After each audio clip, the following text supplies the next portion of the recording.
যে মানুষেরা পাহাড় ভালোবাসে তাদের কিছুদিন ছাড়া ছাড়াই পাহাড় দেখার ইচ্ছেটা বড্ড বেড়ে ওঠে। আমিও সেই দলেরই মানুষ। আর এবার তাই পাহাড় এক্সপ্লোর করতে বেরিয়ে পড়েছিলাম সিকিমের উদ্দেশ্যে। সিকিমের পাহাড়, নদী, জঙ্গল আর পূর্ণিমার জ্যোৎস্নায় শ্বেতশুভ্র কাঞ্চনজঙ্ঘা দেখার অনুভূতি শেয়ার করব আজ তোমাদের সাথে। আমি Bidisha and welcome to my channel. আজ 28 সেপ্টেম্বর 2023। এখন 5:30 মতো বাজে আর যাচ্ছি এখন এয়ারপোর্টের দিকে। আমাদের ফ্লাইট রয়েছে সকাল 7:15-তে। সিকিম যাওয়ার প্ল্যানটা হঠাৎ করেই হয়ে গেছে। আমরা 5 জন যাচ্ছি, আমি, আমার বর আর সাথে আরও 3 জন বন্ধুও রয়েছে। সিকিম যাওয়া এই প্রথমবার আমাদের সবাইয়েরই। আর এই 5 দিনের প্ল্যান আছে, যেখানে 2 দিন যাওয়া আসাতেই কেটে যাবে। আমরা ফিরবো ফ্লাইটে। তো ঘোরার জন্য শুধুমাত্র 3 দিন রয়েছে। আর এত কম দিনের জন্যেই এবার তাই ওয়েস্ট আর সাউথ সিকিমের কিছু জায়গা ঘুরবো, সাথে তোমাদেরও ঘোরাবো আমার ক্যামেরার চোখ দিয়ে।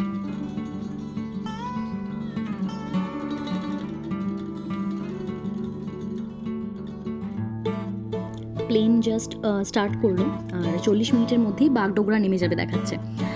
বাগডোগরা এয়ারপোর্ট থেকে আমাদের গাড়ি থাকবে। আজ আমরা যাব পেলিং, আর কাল পেলিং ঘুরে আমরা চলে যাব রিঞ্চেনপংয়ে।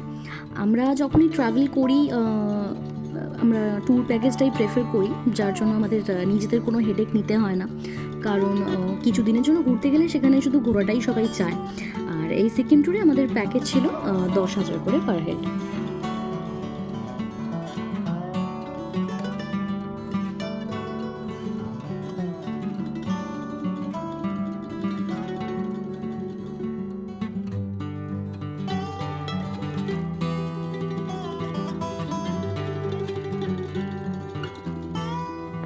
নিজের শহর কলকাতা ছেড়ে চললাম পাহাড়ের রাজ্যে।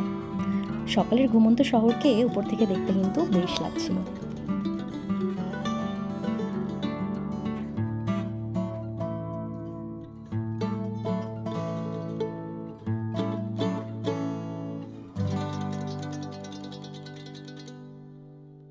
সবুজ মাঠে প্লেনের ছায়াটা এমন পড়েছে যেন মনে হচ্ছে কোনো খেলনা উড়োজাহাজ উড়ে চলেছে। ফ্লাইট থেকে কিন্তু নিচে ল্যান্ড যখন দেখতে পাওয়া যায়, সবুজের সব রকম শেড চোখে পড়ে যায়। পৌঁছে গেছি, সময়ের আগেই নামিয়ে দেবে মনে হচ্ছে।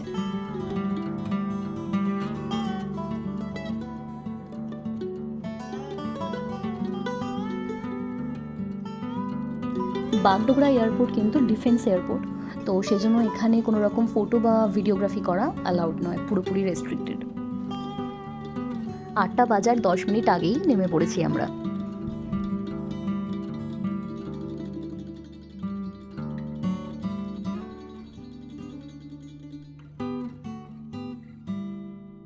এয়ারপোর্টের থেকে বেরিয়ে আমরা পার্কিং এরিয়াতে এসেছি। আমাদের ড্রাইভার যে রয়েছেন এসে গেছে। তো এখান থেকে আমরা বেরোবো। বেরিয়ে আমরা কিছু দূর গিয়ে ব্রেকফাস্ট করব, তারপর আবার রওনা দেবো পেলিংয়ের উদ্দেশ্যে।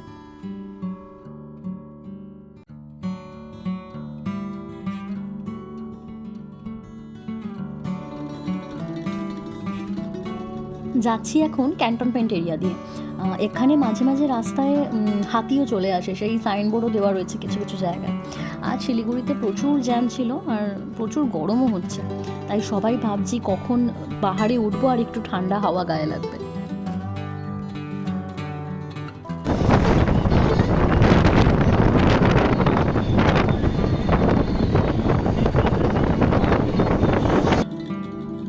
পাহাড়ে ওঠার কথা ভাবছিলাম আর সাথে সাথে জ্যাম শুরু হয়ে গেছে। প্রচণ্ড জ্যাম, প্রায় 40 মিনিটের মতো আমরা এখানে দাঁড়িয়েই রয়েছি। গাড়ি এক সাইড থেকে ছাড়ছে। তো যেটা আমাদের ড্রাইভার দাদা বলল যে আগের দিন সবে সিকিমের রাস্তা খুলেছে। সিকিমের নাকি প্রচুর ধস নেমেছিল বৃষ্টি হওয়ার জন্য, তো সেই জন্য যে সমস্ত গাড়ি বা ট্রাকগুলো আটকে ছিল তো সব বেরিয়েছে একসাথে, সেজন্য প্রচণ্ড জ্যাম। তো আমরা কিছুক্ষণ গিয়ে 2 মিনিট যাচ্ছি, আবার 10 মিনিট দাঁড়াচ্ছি, আবার 2 মিনিট যাচ্ছি, এইভাবেই আস্তে আস্তে এগোচ্ছি। তো জানি না কখন পৌঁছাবো।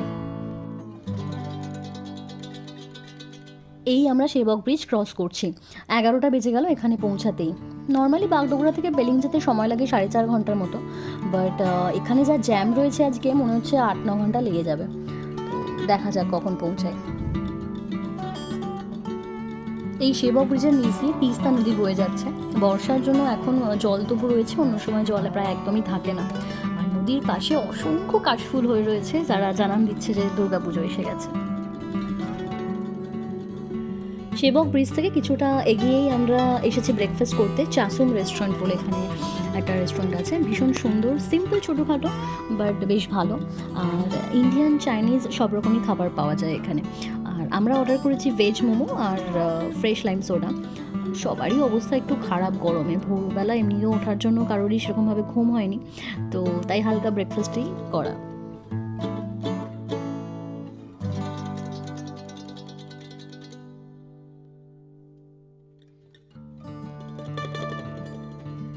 মোমোটা ভীষণ ভালো ছিল, এক একটা প্লেটে 8 পিস করে ছিল। আর সাথে চাটনিটাও একদম অন্যরকম টেস্ট, ঝালটাই একটু বেশি, যেটা মোমোর সাথে কিন্তু বেশ ভালো যাচ্ছিলো। আর ভেজ চিকেন দুটো মোমোই অর্ডার করা হয়েছিল, দু রকমের। আমি এখন খাচ্ছি চিকেন মোমো, ভীষণ ভালো ছিল।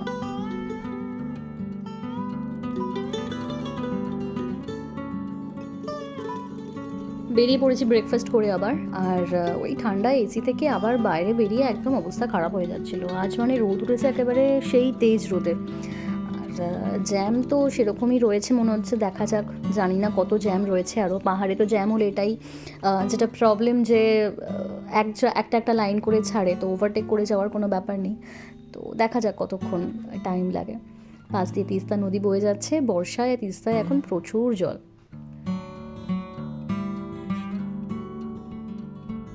কিছু দূর এসে আবার দাঁড়িয়ে গেছে গাড়ি, যে সামনে লম্বা লাইন, পিছনেও লম্বা লাইন। তো একটা সময় আমরা সব বলাবলি করছিলাম যে চল সবাই হেঁটেই বেরিয়ে যাই, হেঁটে হেঁটেই আমরা যতদূর যাবো, তারপর আবার গাড়িটা এগোবে, তো আবার গাড়িতে উঠে পড়বো, কারণ ইরিটেটেড হয়ে যাচ্ছিলাম সকলে, এত জ্যাম। আর ওই যে উল্টো দিকে পাহাড়ের রাস্তাটা দেখা যাচ্ছে, ওটা দিয়ে নাকি ভুটান যাওয়ার রাস্তা। তো এই সবই দেখছিলাম গাড়িতে বসে বসে, আর কিছু করারও ছিল না। মাঝে মাঝে একবার করে গাড়ি যাচ্ছে 10 সেকেন্ডের মতো, তারপর আবার গাড়ি থেমে যাচ্ছে। তো এই এই ছিল জার্নি। ফাইনালি যে ট্রাফিকটা ছিল সেটা মিটেছে, এখন বেশ স্পিডেই গাড়ি যাচ্ছে। বাগডোগরা থেকে নর্মালি এই জায়গা আমরা এখন যেখানে আছি, এখানে পৌঁছোতে মিনিমাম 1 ঘন্টা লাগে, সেখানে আমাদের টাইম লেগে গেছে 3.5 ঘন্টা। তো সেটা একদিক দিয়ে হেক্টিক ছিল, কিন্তু এখন যে চারপাশে যে সিনারিটা, এই যে পাহাড়ের জঙ্গলের বিভিন্ন রকম সবুজের যে শেড, তার সাথে পরিষ্কার নীল আকাশ আর কিছু কিছু সাদা মেঘ, মাঝখান দিয়ে তিস্তা নদী বয়ে যাচ্ছে, আর রাস্তাটা এত পরিষ্কার, এত সুন্দর ছিল জার্নিটা, সেটা মানে বলার মতো নয়। আমি ক্যামেরা একদম ভিডিও অফ করতেই পারছিলাম না, আমার থেকে থেকেই মনে হচ্ছিলো আমি গোটা রাস্তাটাই ভিডিও করতে করতে যাই।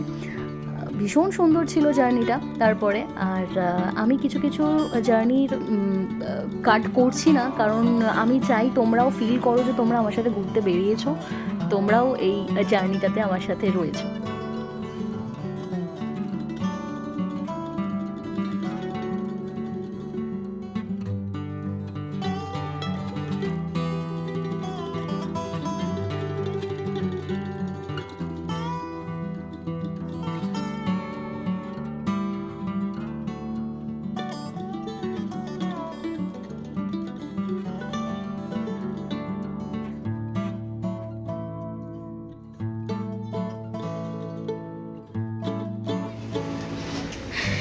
এখানে দাঁড়িয়েছি লাঞ্চ করতে।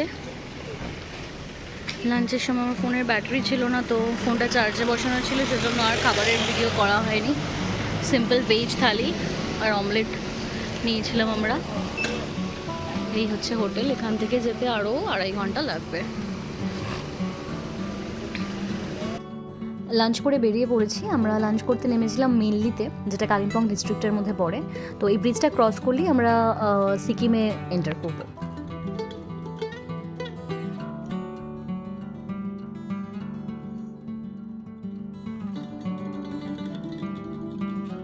প্রায় 10-15 মিনিট হয়ে এলো, আমরা সিকিমের রাস্তায় ঢুকে পড়েছি।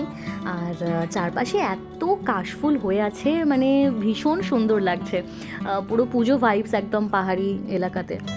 আর কিছুদিন আগে যে ধস নেমেছে, তারও প্রচুর রাস্তা, এক এক জায়গায় প্রচুর পাথর পড়ে রয়েছে। আর একটা সাইনবোর্ড দেখলাম সিকিমে ঢোকার পরেই, যেখানে লেখা ছিল সিকিম ওয়্যার নেচার স্মাইলস। তো সত্যি এখানে প্রকৃতি এত সুন্দর, এত ভালো লাগছিল গাড়িতে করে যেতে যেতে। রাস্তাটা ভীষণ সুন্দর ছিল। Our hearts beat to the city streets. We began to feel the fire. We rise like tall buildings as the chemicals they take us higher. The night's young and it's just begun as she puts her hand in mine. We wanna chase the night, wanna dance to the light, pull the stars from the sky, just two hearts running wild. আমরা যাচ্ছি এখন জোরথাং মার্কেটের উপর দিয়ে। Jorethang south সিকিমের নামচি জেলার মধ্যে পড়ে। আর এই জোরথাংয়ের পাশ দিয়ে কিন্তু রঙ্গিত নদী বয়ে চলেছে, যেটা তিস্তা নদীর একটা উপনদী। এই নদী মূলত ওয়েস্ট সিকিম আর সাউথ সিকিমকে আলাদা করেছে, তাই জন্য জোরথাং এখানে দুই জায়গার মধ্যে একটা ইম্পর্টেন্ট কানেক্টর। আর ওয়েস্ট সিকিমের মানুষের জন্য কিন্তু বড় মার্কেট বলতে এই জোরথাং। পেলিংয়ের এখান থেকে ডিস্টেন্স আরও 40 থেকে 45 কিলোমিটার মতো, তো 1 থেকে 1.5 ঘন্টা তো আরও লাগবে টাইম।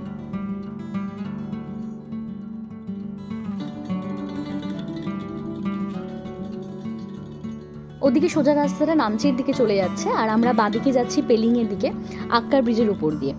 এই আক্কার ব্রিজ কিন্তু খুব সিগনিফিকেন্ট একটা bridge.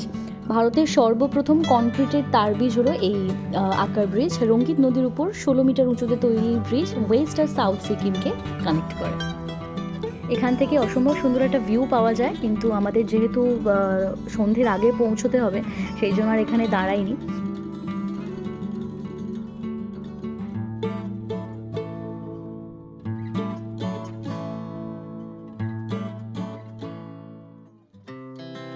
Our hearts beat to the city streets. We began to feel the fire. We rise like tall buildings as the chemicals they take us higher.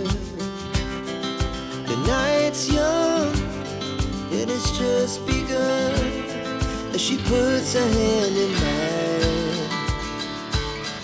We wanna chase the night, wanna dance to the light, pull the stars from the sky, just two hearts running wild.